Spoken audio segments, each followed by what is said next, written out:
of this conference is safety and ethics. Let me bring a leaf out of history and tell you that when somebody focuses on human values, profits generate naturally. I hope all of you have heard of the famous industry Alcoa, Aluminum Corporation of America.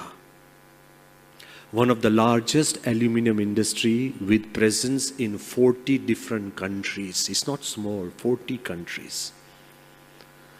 Almost 200,000 people employed. That industry was going to the dogs. There's no way, loss after loss after loss after loss, there was no way this industry could come up. The board of directors decided that we need to breathe back life into our industry. So let's bring in a new dynamic CEO who would take care of the industry and bring a huge change. Get ready for the surprise. They roped in 1987, they roped in Paul O'Neill. Go back and check the facts. Paul O'Neill. He came in as the CEO. The first meeting of the board of directors, everybody is hoping, the investors are hoping, everybody is hoping that this young dynamic CEO will turn the fortunes of the entire Alcoa. You know, they were all expecting huge chiefs. They were all expecting a great lecture. They were expecting a presentation.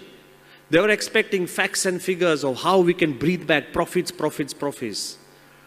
The first lecture by the CEO, Paul O'Neill, to the board of directors was less than 10 minutes. He came without papers. He got up and he said, "My prime concern for Alcoa is safety." Does it ring a bell? Mr. President, does it ring a bell? He said, "My concern for Alcoa is safety, supreme safety. I have found that because of injuries and lack of safety, every 100 days, 2 days are lost in the factory. I want to bring it down from 2 to 0. That is my goal. There is no other issues today to be discussed. It's just safety." Suddenly one guy from the board, he raised his hand and said, but what about the profits? He said, "My only profit is safety. Thank you very much." The meeting is concluded. Straight away, some of the board members, they went back to their investors and they said, "God, we've got a hippie in the room. He's crazy. Nothing can happen."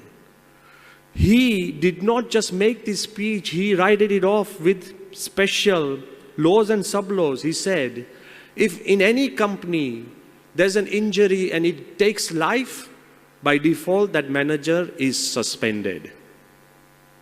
If any of my little factory, if there's an injury when a worker has to lose days because of that injury, it's serious, tell me, I personally will go there and look after him.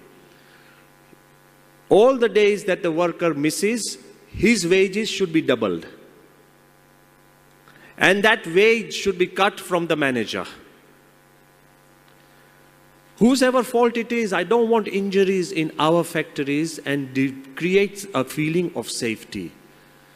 He went on and on and on. He created a system. And in the factory where there are no injuries, I will raise the wages equally for the entire factory floor. You know, to everybody's surprise, all the little people working on the floor, they got a feeling that there's a guy at the top and he cares about our lives. There's a guy at the top and he cares about my individual life. The commitment grew,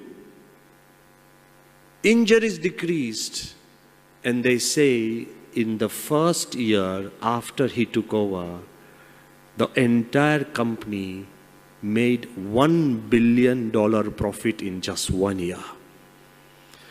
And by the time he left office, the net worth of Alcoa was 27 billion, all because of the measures he took on safety.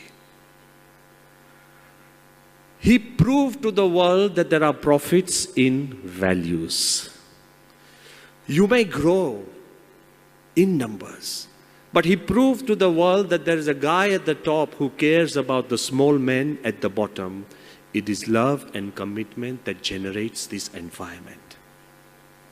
But sometimes you may have to take difficult decisions, because I want to keep to this idea of safety and ethics.